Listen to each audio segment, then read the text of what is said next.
She ran from her husband's fists and boarded the first train out of the city, unaware the man in the seat beside her controlled half the underworld. For 8 months, Serena had been counting down the days, hiding cash like contraband, learning to read his rage like weather patterns. Tonight, the storm had finally broken her. Tomorrow, she would either be free or dead. She chose to run. The bathroom mirror had a crack running through it now. A spiderweb fracture from where her head had hit the glass. Serena stared at her reflection, split into pieces, and thought, this is what he sees when he looks at me. Something already broken. 8 months. That's how long she'd been planning. 8 months of hiding 20s in the false bottom of a makeup bag no one thought to check. 8 months of memorizing the train schedule like scripture. 8 months of learning the rhythms of Raymond's violence. The way his jaw tightened before his hand swung, the particular silence that meant the whiskey had turned his mood dark, the false tenderness in his voice when he said, baby, like it was a warning. She'd been a law student when he found her. Working doubles at the restaurant where he held his business dinners. He'd smiled at her like she was the only person in the room. He'd said she was too smart to be serving plates. He'd promised to give her the world. What he gave her was a cage with a view. Fairy tales, her grandmother used to say, are just prisons with better furniture. Tonight, the furniture had finally drawn blood. She pressed her fingers to the split in her lip, watched the blood bloom against her dark skin like a secret she couldn't keep anymore. Raymond was snoring in the bedroom, whiskey and rage finally spent. The penthouse was quiet, that expensive quiet that only big money buys. At 3:47 a.m., Serena moved through the dark like a prayer she was afraid to say out loud. She didn't reach for the jewelry he'd bought to apologize. She didn't take the designer bags meant to keep her silent. She grabbed the small duffel she'd hidden behind the winter coats, the burner phone taped inside a boot, and the coat with her grandmother's ring sewn into the lining, the only thing she owned that he hadn't touched. Downstairs, the doorman was on his phone, distracted. She slipped past like smoke. The city was different at 4 a.m. empty. Waiting. Atlanta's street stretched before her like a dare. She couldn't go to the airport. Raymond had connections there, people who smiled at her but reported to him. Instead, she took a rideshare to the train station, paid in cash, and told the driver the first lie a survivor learns to master, I'm just visiting family. The station was a cathedral of strangers. Rolling suitcases and coffee steam and people pretending they weren't running from something. Serena moved through it with practiced invisibility, shoulders rounded, gaze low, step steady. She bought a ticket on the first train leaving the city, the overnight express to New York. Platform 7. She sat with her back to the wall, watching every face that passed. When they called boarding, fear hit her in a single animal wave. What if he woke? What if he tracked her phone? What if his money could turn every exit sign into a dead end? She boarded anyway. There was nowhere to go except forward. The quiet car was nearly empty. Serena collapsed into a window seat, pressed her forehead to the cold glass, and let herself breathe for the first time in hours. She didn't notice the man who settled into the seat beside her until the train began to move. Tall. Sharp black suit that cost more than her monthly salary used to. Neck tattoos climbing above his collar like secrets he didn't bother to hide. Dark hair, clean cut. A face carved from something harder than stone, sharp jaw, sharper eyes. He smelled of sandalwood and something colder, like winter in a country she'd never seen. He carried himself like gravity had signed a contract with his shoes. Like every room he entered already belonged to him. He didn't look at her at first. He looked at the aisle, then at his watch, then at nothing, like a man accustomed to making plans inside his own head that others would simply follow. The train picked up speed. The city lights blurred into streaks of gold and white, and then there was only darkness outside the window. Serena let herself lean against the glass, exhaustion finally winning. But when the train jolted over a rough patch of track, she flinched, and her coat shifted. The blood on her face caught the overhead light. The bruise blooming across her cheekbone. The split lip she tried to hide with her hand. The man in the seat beside her turned his head because of the jolt. And then didn't turn it back. His eyes were the kind that forgot to lie.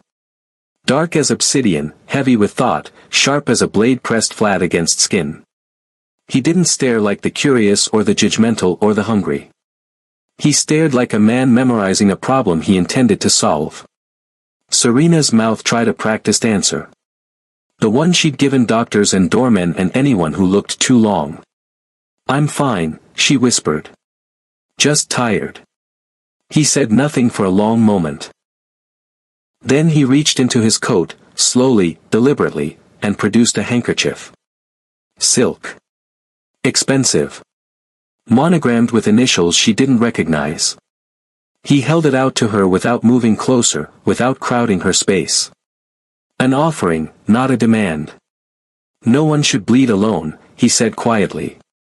His voice was low, accented, Korean, she thought, though his English was flawless. There was no pity in it. No judgment. Just a statement of fact, as if he'd seen enough blood in his life to know the difference between people who caused it and people who survived it. Serena stared at the handkerchief. At him. At the ink climbing his neck, the controlled stillness of his posture, the way he waited without expectation. She should refuse. She should turn away, press herself against the window, become invisible the way she'd learned to be. Strangers weren't safe. Men weren't safe. Kindness always came with a price. But she was so tired. So tired of bleeding alone. She took the handkerchief. The silk was cool against her split lip, softer than anything Raymond had ever given her. She pressed it to the wound and felt something crack open in her chest, not pain, but the absence of it. The strange, terrifying relief of being seen without being owned. "Thank you," she managed. He nodded once. Then he shifted his posture slightly. Not toward her, but angled so that his shoulder created a barrier between her and the aisle. A wall she could lean against if she chose. Protection without presumption. "Rest," he said. "It's a long ride to New York." She didn't know his name. She didn't know that he controlled half the underworld, that he'd just come from business in Atlanta that had left blood on someone else's hands, that his organization operated in the shadows between New York and Seoul. All she knew was that for the first time in 8 months, someone had looked at her bruises without flinching, and offered help without asking for anything in return. Serena closed her eyes. And for the first time in longer than she could remember, she slept without dreaming of fists. Before we dive into this story, tell me where in the world you're watching from. I want to know how far this love story traveled. Drop your country in the comments, hit that subscribe button. I read every single one comment here, so please drop your comments now. Let's begin. The blood on her lip had barely dried when Serena made her decision. She sat on the cold bathroom floor, back pressed against the tub, listening to Raymond's footsteps fade down the hallway. The penthouse was silent now, that expensive silence that only money could buy. The kind of silence that swallowed screams. 8 months. She'd been planning for 8 months. It started small. A 20 slipped into the false bottom of a makeup bag he never touched. Then another. Then memorizing the train schedule she'd found crumpled in a coffee shop, smoothing it flat and reading it so many times the words burned into her brain. Platform numbers. Departure times. The overnight express to New York that left at 4:15 a.m. She'd learned the rhythms of Raymond's violence the way animals learn the patterns of predators. The tightening of his jaw when a deal went bad. The particular way he poured his third whiskey, slow, deliberate, dangerous. The false softness in his voice when he called her baby right before his hand swung. She'd been a law student when he found her. 24 years old, working doubles at the restaurant where he held his business dinners, too exhausted to notice the way he watched her. He'd smiled like she was the only person in the room. He'd said she was too brilliant to be serving plates. He'd promised to give her the world. What he gave her was a cage with golden bars. First, he convinced her to take a break from school, just one semester, just until she settled into their new life. Then he moved her away from Chicago, away from her family, away from everyone who knew her. Then the first slap came, followed by apologies so sweet she almost believed them. By the time she understood what he was, it was too late to simply leave. Raymond Price wasn't just wealthy. He was connected. Politicians owed him favors. Police captains played golf at his club. His face smiled from magazine covers while his fists left bruises in places clothes could hide. Tonight, he'd found the browser history on her phone. The searches for women's shelters. The domestic violence hotline number she'd saved but never called. He'd beaten her worse than ever before. And something in Serena had finally cracked, not broken, but cracked open. Like a seed splitting its shell to reach for light. There won't be another chance. The thought was clear as glass. At 3:47 a.m., she moved through the penthouse like smoke. She didn't take the jewelry he'd bought to apologize. She didn't take the designer clothes meant to keep her silent. She grabbed only what mattered, the small bag she'd hidden behind winter coats, the burner phone taped inside a boot, and the coat with her grandmother's ring sewn into the lining. The doorman was distracted, scrolling his phone. She slipped past like a ghost. The rideshare driver didn't ask about her split lip or the bruise blooming on her cheek. He just drove. Serena gave him the address and the first lie a survivor learns to master: "I'm visiting family." The train station was a cathedral of strangers at 4 a.m. Serena moved through it with practiced invisibility, shoulders rounded, gaze low, step steady. She bought a ticket on the overnight express to New York. Platform 7. One way. When she boarded, the fear hit her in a single, animal wave. What if he wakes? What if he tracks me? What if his money turns every exit into a dead end? But the train was already moving, pulling away from Atlanta, pulling away from Raymond, pulling away from the woman she'd been forced to become. Serena pressed her forehead to the cold window and let herself breathe. She didn't notice the man who settled into the seat beside her. Not yet. The quiet car was nearly empty. Serena found a window seat near the back and collapsed into it like a puppet whose strings had finally been cut. Her body ached in places she hadn't let herself feel yet, her ribs where Raymond's foot had connected, her shoulder where she'd hit the wall, the split in her lip that still throbbed with every heartbeat. She pressed her forehead to the cold glass and watched Atlanta's lights blur into streaks of gold and white. Then darkness. Then nothing but the rhythm of wheels on tracks and the soft hum of a train carrying her away from everything she'd known. You're out. You're actually out. The thought felt illegal. Dangerous. Like speaking it too loudly might summon him somehow, might make the train stop and turn around, might prove that escape was just another dream she'd wake from with his hands around her throat. She was so lost in her own fear that she didn't notice the man who settled into the seat beside her.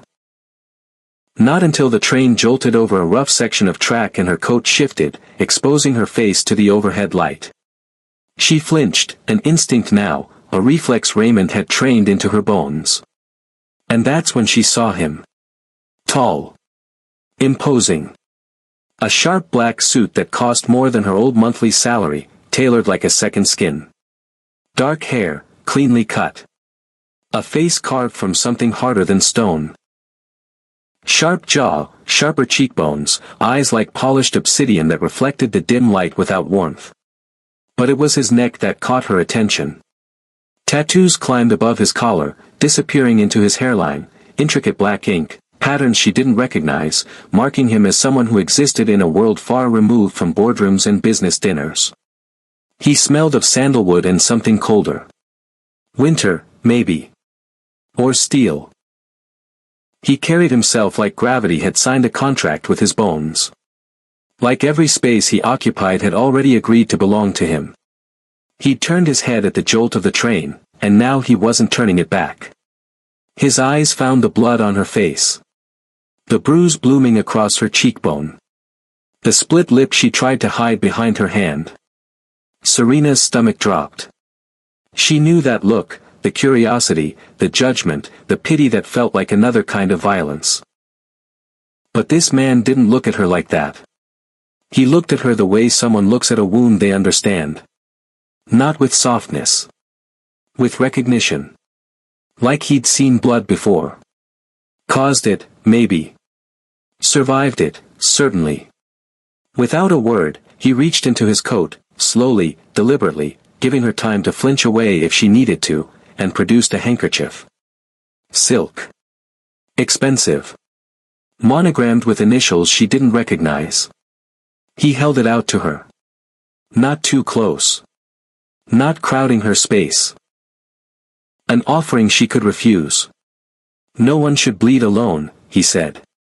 His voice was low, accented, Korean, she thought, though his English was flawless. There was no pity in it. No questions. Just a statement of fact, delivered like he'd learned it the hard way. Serena stared at the handkerchief. At him. At the ink on his neck and the stillness in his posture and the way he waited without expectation. She should refuse. Strangers weren't safe. Men weren't safe. Kindness always came with a price. But God, she was so tired of bleeding alone. She took it.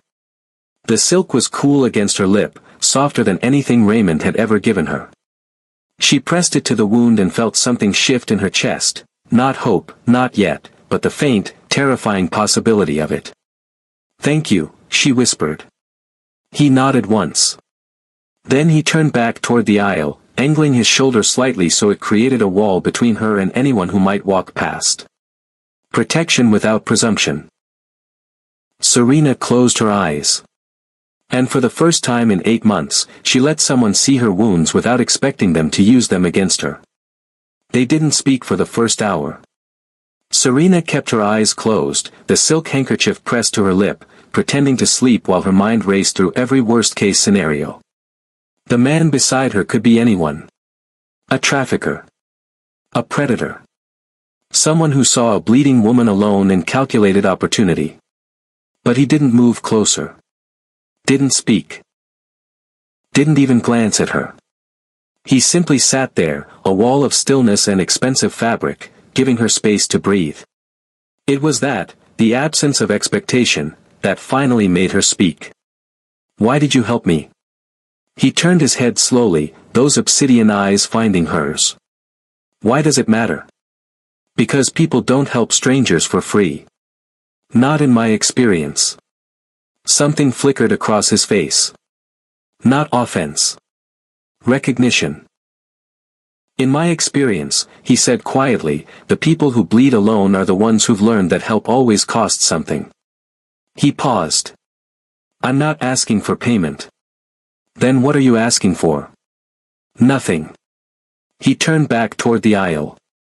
"Sleep. You need it more than conversation." She should have let it go. Should have pressed herself against the window and disappeared into silence until New York. Instead, she heard herself say, "I'm running from my husband." The words hung in the air like smoke. He didn't flinch. Didn't offer hollow sympathy. He just nodded once, slowly, like she'd confirmed something he'd already suspected. "How far does he reach?" he asked. "Far enough." Her voice cracked. "He has money. Connections. People who owe him favors in places I can't even identify. And New York? I don't know. I don't know anyone there. She swallowed hard. I just needed to get on a train that was leaving. Any train. I didn't think past that." He was quiet for a long moment. Then, "I have a place. Safe. Anonymous. No one will look for you there." Serena's chest tightened. "I can't pay you. I didn't ask you to." "Why would you?" "Because I can." His voice was flat, final. "And because the man who did that to your face deserves worse than whatever he'll get when he wakes up and finds you gone." She stared at him, this stranger with ink on his neck and winter in his eyes, and felt the impossible. The faint, dangerous urge to trust him. I don't even know your name, she whispered. Kang Junrin. The name settled between them like a stone dropped into still water. The safe house was in Brooklyn. A quiet apartment on a quiet street, clean and sparse and completely anonymous. No name on the mailbox. No neighbors who asked questions. Junrin gave her a key, showed her where the food was, and left without asking for anything in return. Days passed. He checked on her. Brief visits, careful distance. He brought groceries, medical supplies for her healing wounds, and silence when she needed it. On the fourth day, she finally asked the question that had been burning in her chest. Who are you, really? He stood by the window, backlit by gray Brooklyn light, and told her the truth. The Kang Syndicate. Korean organized crime.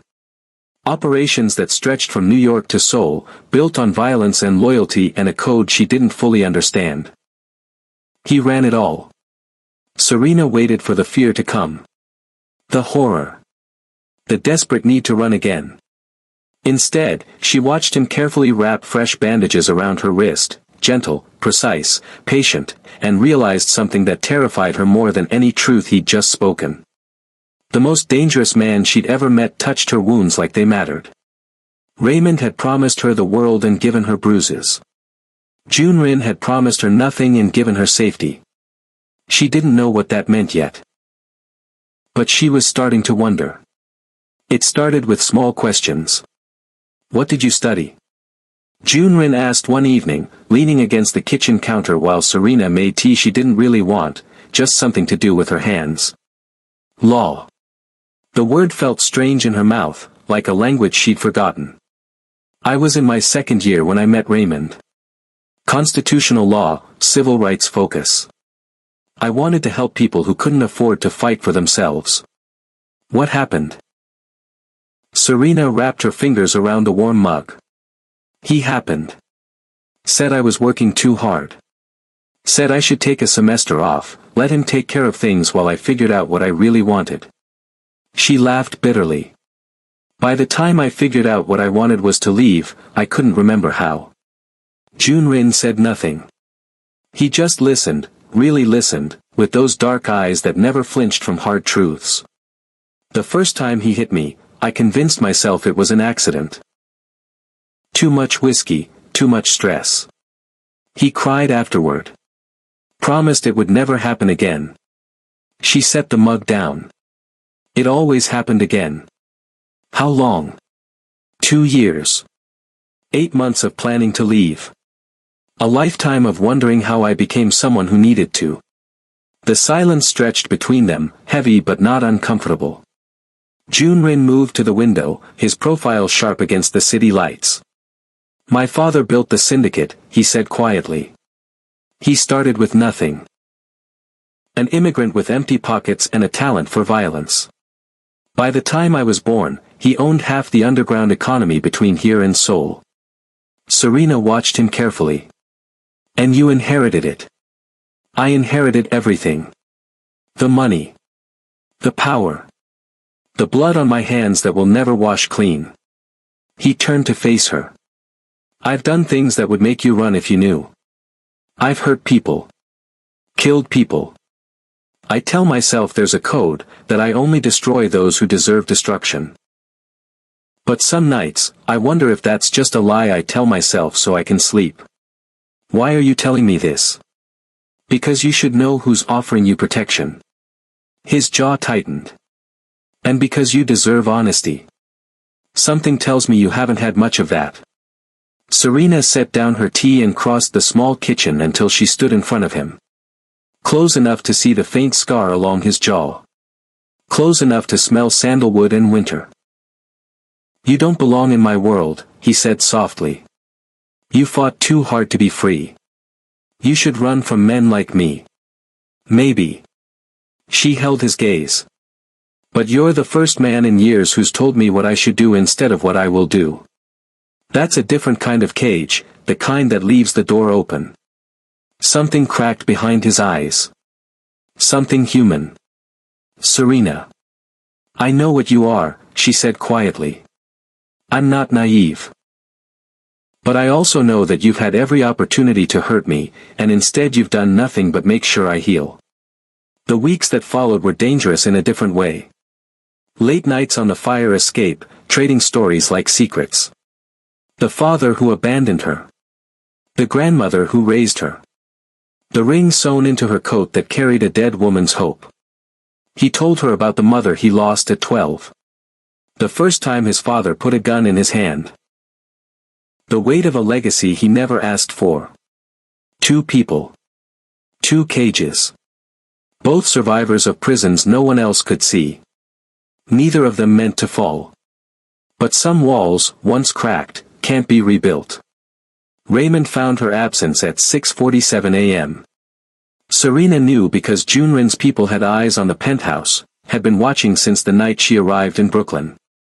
They reported every move, the moment he woke, the confusion that turned to rage, the systematic destruction of the bedroom that followed. By noon, he'd filed a missing persons report. By evening, his face was on every Atlanta news station, voice cracking with carefully rehearsed concern. "My wife is unwell," he told the cameras, eyes glistening with tears that Serena knew were as real as his wedding vows. "She's been struggling with mental health issues for some time. I'm begging anyone who's seen her, please, help me bring her home safely."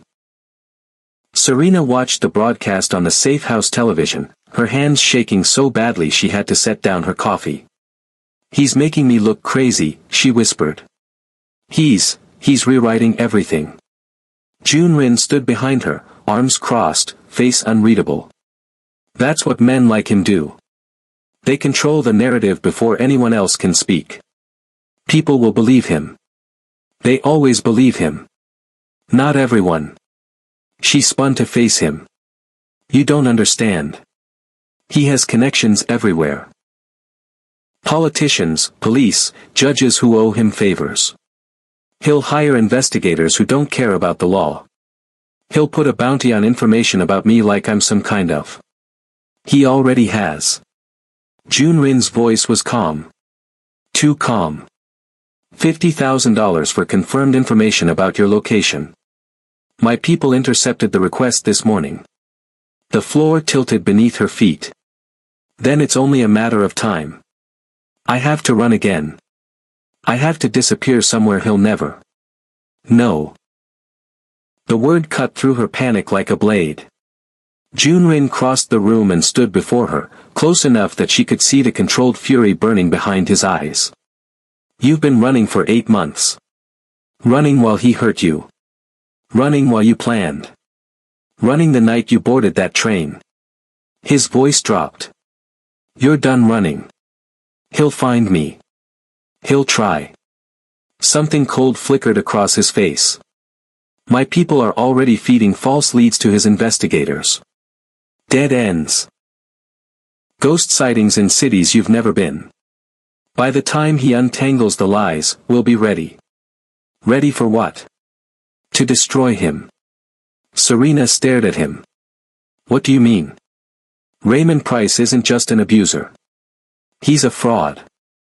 His developments are built on bribery, corruption, and money that disappears into accounts no auditor has ever seen." Junrin pulled out his phone, scrolling through documents she couldn't read from this distance. "I've had people digging for 3 days. What they found would end careers, collapse empires, and put him in prison for decades." "How do you know all this?" "Because men like Raymond always think they're untouchable." His eyes met hers. They never expect someone worse than them to be watching. Serena's breath caught. "You're going to expose him. I'm going to give you the evidence. What you do with it is your choice." He stepped closer. "But I'm not letting you face him alone. Not now. Not ever." She should have been frightened by the intensity in his voice. By the violence coiled beneath his stillness. By the implication of what he was capable of. Instead, she felt something she hadn't felt in 2 years. Protected. Not owned. Not controlled. Not trapped. Protected. "Why?" she whispered. "Why do you care this much?" Junrin was quiet for a long moment. Then, so softly she almost missed it. Because someone should have done this for my mother. And no one did. It happened slowly. Then all at once. A brush of fingers when he handed her coffee in the morning. The way his eyes lingered a moment too long before he looked away. The careful distance he kept, always close enough to protect, never close enough to presume. Serena told herself she was imagining it. Told herself the flutter in her chest was gratitude, nothing more. Told herself that falling for another powerful man would be the most dangerous thing she could do. But then came the night on the fire escape. The city hummed below them, Brooklyn spread out like a quilt of lights and shadows. Serena sat with her knees pulled to her chest, the autumn air cool against her skin, and found herself talking about things she hadn't spoken of in years. My grandmother raised me after my parents died. Car accident, I was 7. She traced a finger along the railing. She was the strongest woman I ever knew. Worked 2 jobs, never complained, never let me see her cry. She used to say, "Baby girl, the world will try to break you. Don't you let it." Junrin sat beside her, close but not touching, his profile sharp against the city glow. She sounds remarkable. She was. Serena's voice cracked. She died my junior year of college. Left me nothing but her ring and her faith that I'd become something. She pressed her hand to her coat, where the ring was still sewn into the lining. Sometimes I wonder what she'd think of me now. Running from a man I let break me anyway. You're not broken. His voice was low, fierce. You survived. You're still surviving. That's not weakness, that's war. She turned to look at him then, really look, and found his eyes already on her. Dark. Intense. Burning with something that made her breath catch. Junrin. She didn't finish the sentence. Didn't need to. He kissed her. Or maybe she kissed him. Later, she wouldn't remember who moved first. Only that his hands cupped her face like she was something precious, something fragile, something worth protecting. Only that his lips were softer than she expected, warm against the cold night air. Only that she kissed him back like she was drowning and he was the first breath she'd taken in years. When they finally pulled apart, foreheads touching, breath mingling in the space between them, reality crashed back in. "This is dangerous," she whispered. "I know. I don't know if I can trust my own judgment anymore. The last time I fell for someone powerful. I'm not him." His thumb traced her cheekbone, gentle over the fading bruise. "I will never be him." "How do I know that?" "You don't." His honesty was brutal. "You won't know until time proves it. But I'm willing to wait." The next morning, his lieutenant Sang-hoon found him in the study. "She's making you vulnerable, boss." Sang-hoon's voice was careful, measured. "Your enemies will notice. They'll use her against you." Junrin didn't look up from the documents on his desk. "Let them." "Sir." "I said let them." His voice was ice. "Anyone who touches her answers to me. Make sure every family from here to Seoul understands that." Sang-hoon hesitated, then nodded and left. Alone, Junrin closed his eyes and let himself feel something he hadn't felt in years, something other than duty, violence, and the crushing weight of his father's legacy. Hope. Across the apartment, Serena stared at herself in the bathroom mirror and asked the question she was terrified to answer. Am I falling for another dangerous man? Or is this one different? She didn't know yet. But for the first time in years, she wanted to find out. The call came at 3 a.m. Junrin answered on the first ring, his voice sharp even in the darkness. Serena watched from the bedroom doorway as his expression shifted. From alert to cold to something that looked almost like satisfaction. How much does he know? A pause. And the feds? Another pause. Good. Let him come. He hung up and turned to find her standing there, arms wrapped around herself, already knowing. He found me. It wasn't a question. His investigators traced you to New York 3 days ago. They've been watching the safe house since yesterday. Junrin's voice was calm. Too calm. He knows about me. About the syndicate. He thinks he's found leverage. The floor tilted beneath her feet. What does that mean? It means he's contacted the FBI. Fed them information about my operations, some accurate, some fabricated. He's positioning himself as the concerned husband trying to rescue his mentally unstable wife from dangerous criminals. The words hit her like fists. Mentally unstable. Dangerous criminals. Rescue. Raymond was rewriting her story again. Turning her escape into his heroism. Transforming her survival into her sickness. He's going to destroy me, she whispered.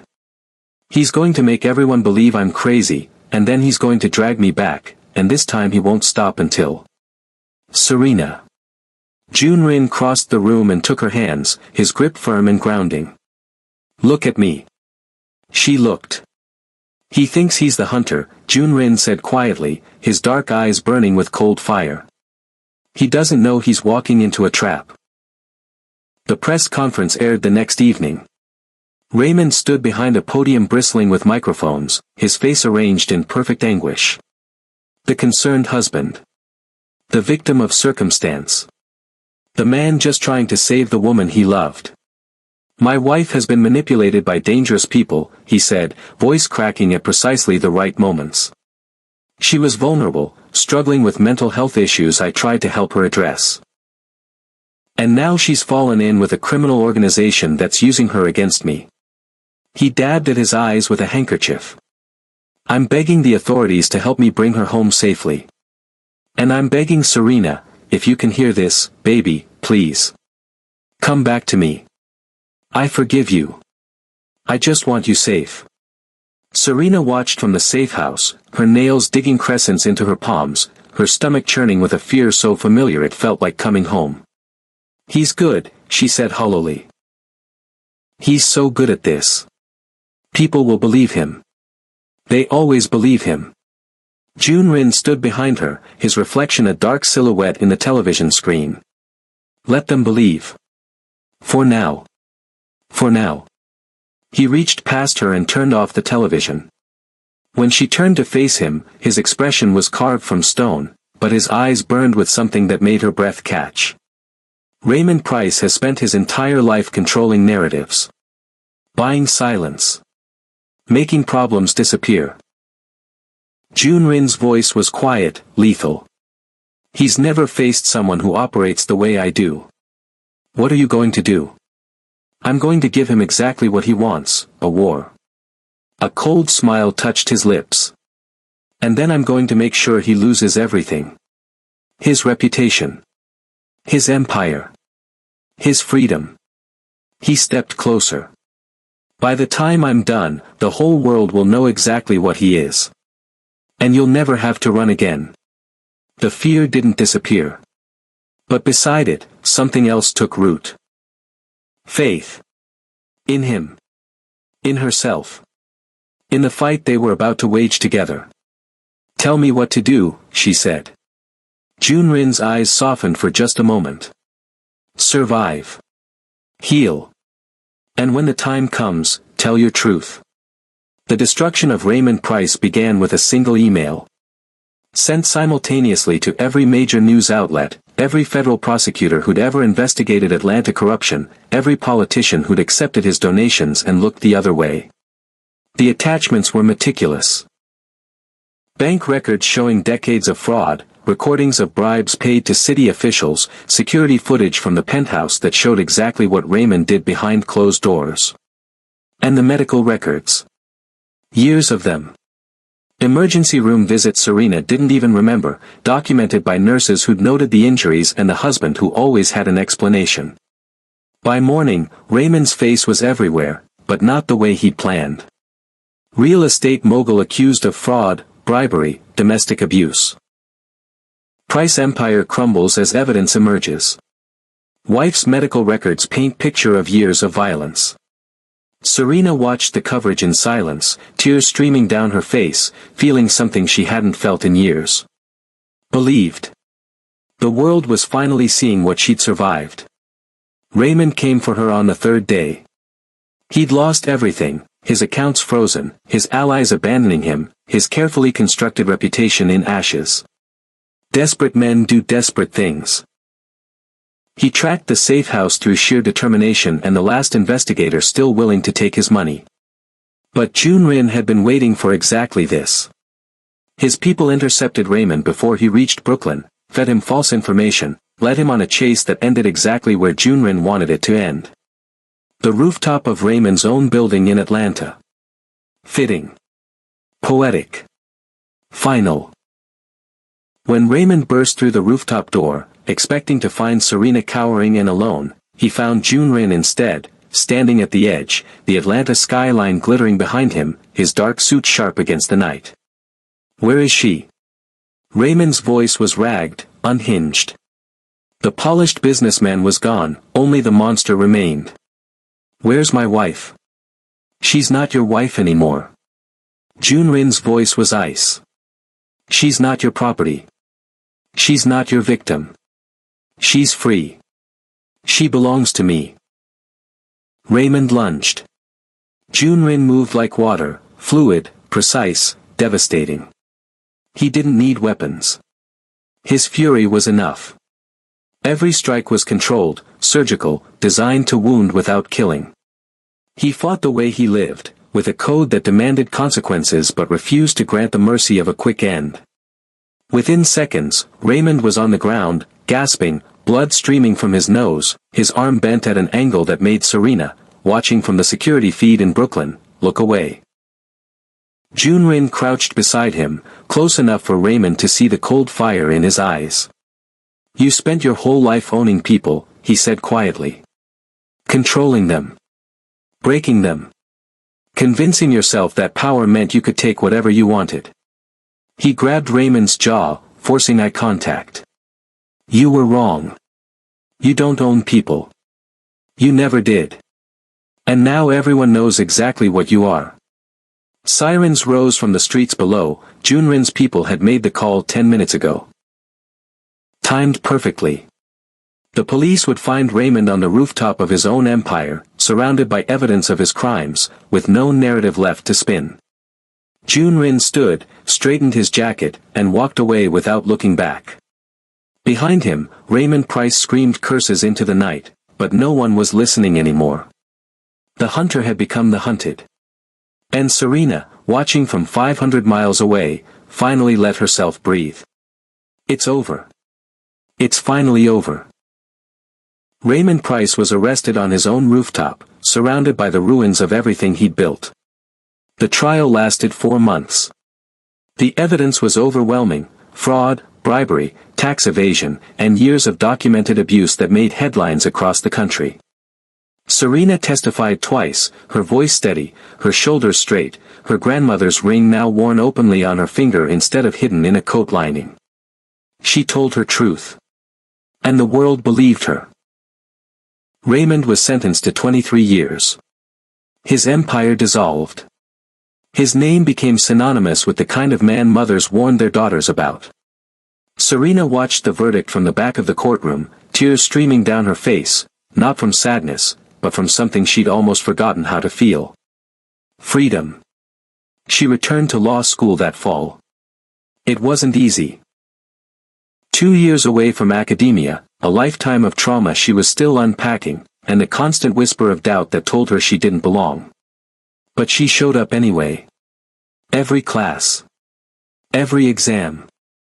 Every late night in the library when her hands shook and her mind wandered to dark places. She graduated with honors. The foundation came next, the Serena Miles Legal Aid Initiative, dedicated to helping women navigate the legal system to escape abuse. Pro bono attorneys. Safe housing assistance. Court advocates who understood that leaving was only the first step. Junrin funded it quietly. No name attached. No credit claimed.